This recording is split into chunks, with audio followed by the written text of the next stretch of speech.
Hello दोस्तों, स्वागत है आपका अपने चैनल के बी क्लासेस पर। दोस्तों, इस वीडियो में हम कक्षा 10 का मस्ट इम्पोर्टेंट टॉपिक विलोपन विधि जो कि मैथमेटिक्स से संबंधित है, उसे हम आज आप लोगों को सिखाएंगे। तो देर न करते हुए चलिए शुरू करते हैं। यहाँ पर आप लोगों को हेडिंग दिख रही होगी कि विलोपन विधि।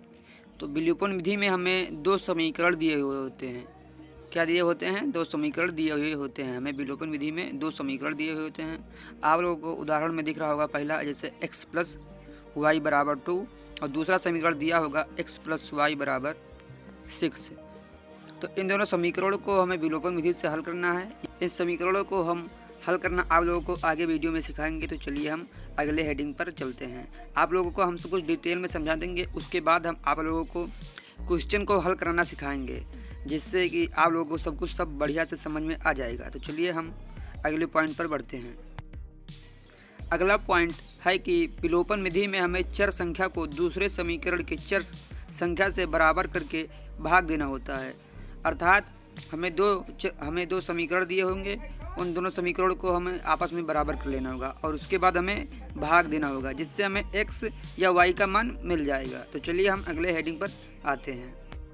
अगले हेडिंग की ओर बढ़ने से पहले आप लोग एक ज़रूरी पॉइंट जान लीजिए। चर संख्या मतलब होती है जैसे x, y, z और ABC, ऐसे ही चर संख्या इसे हम कहते हैं। चलिए हम अगले पॉइंट पर आते हैं।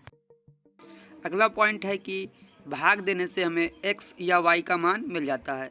मतलब जब हम दो समीकरणों को आपस में भाग करते हैं तो उसके बाद हमें x या y का, इन दोनों में से किसी एक का मान हमें मिल जाता है और फिर इनमें से जिसका मान मिला है उसका मान समीकरण 2 में या 1 में रखकर हम दूसरे चर संख्या का मान निकाल लेते हैं। तो ये सब आप लोगों को हम उदाहरण के माध्यम से सब कुछ समझाएंगे। तो चलिए हम उदाहरण पर आते हैं। तो दोस्तों, आप लोगों को समीकरण दिख रहा होगा कि x प्लस वाई बराबर 2 और x माइनस वाई बराबर 4।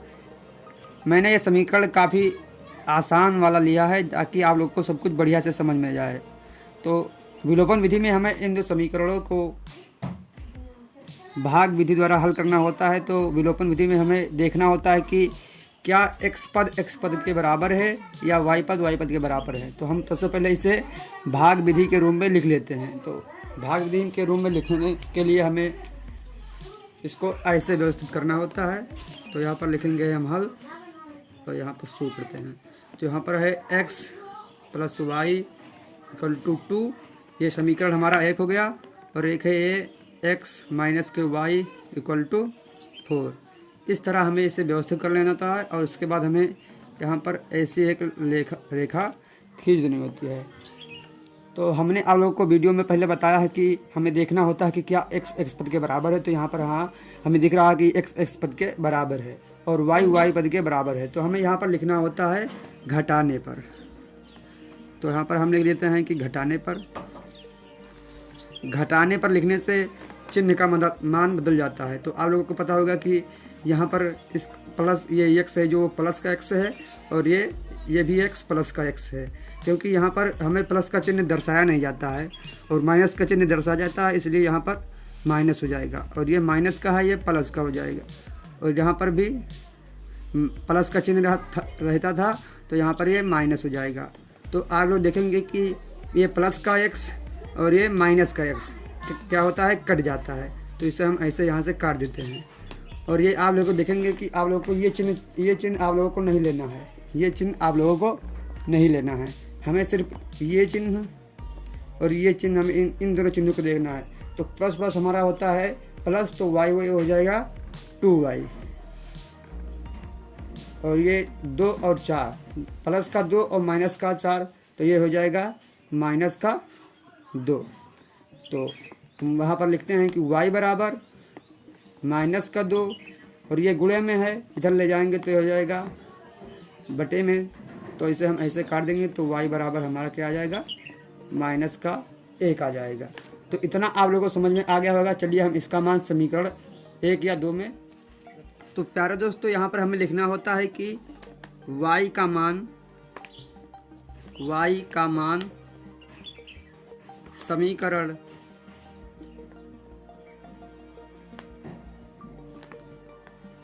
1 में रखने पर रखने पर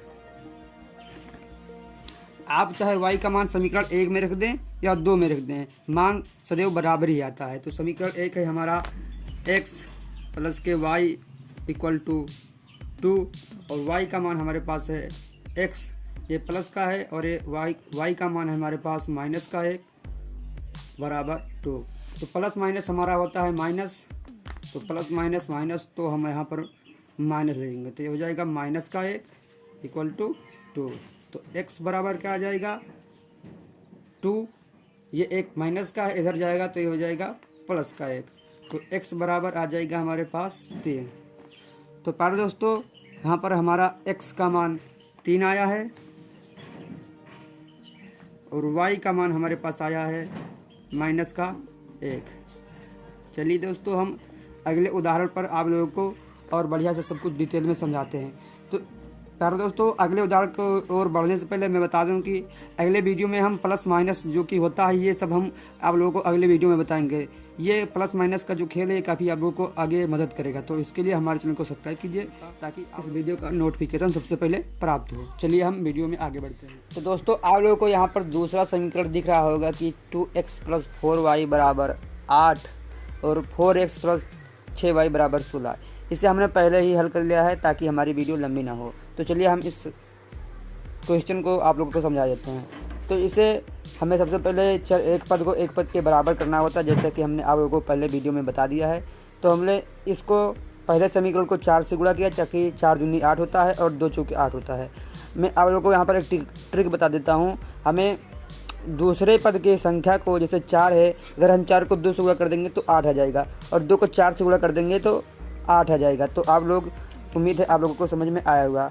उसके बाद हमने इसे 4 से गुणा कर दिया तो हमारे पास आया 4 दूनी 8 और 4 चौक 16y और 4 8 32y।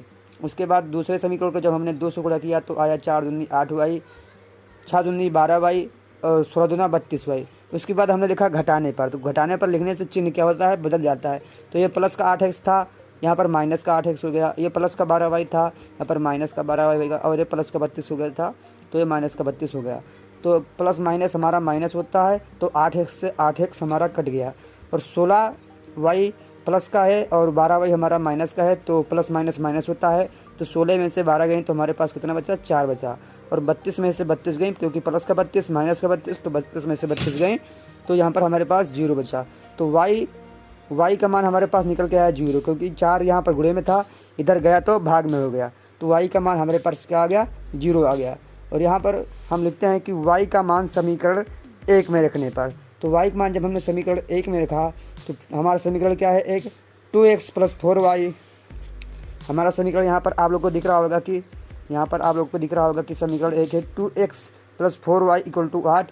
तो जब हमने यहाँ पर y का मान समीकरण 1 में लिखा तो 2x + 4y की जगह पर हमने 0 रखा और इक्वल में हमने 8 कर दिया, क्योंकि हमारा समीकरण 1 क्या है, 2x + 4y बराबर 8। और यहाँ पर भी हमारा क्या है, 2x + 4y के मान पे हमने 0 रख दिया और बराबर में 8 कर दिया। तो यहाँ पर हमें जब हम किसी संख्या को 0 से गुणा करते हैं तो हमारे पास 0 मान आता है। तो 0 का मान आने से 0 का हमें लिखने की आवश्यकता नहीं है। अब वहाँ पर हम 2x यहाँ पर है और इक्वल में 8 है, तो यहाँ पर 2x गुणे में है और जब हम x का मान यहाँ पर निकालेंगे तो 2 इधर चला जाएगा, तो यानी इधर जाएगा तो बटे में आ जाएगा। तो x का मान हमारे पास क्या आ गया, 2 चौके 8 आ गया और y का मान हमारे पास 0 था।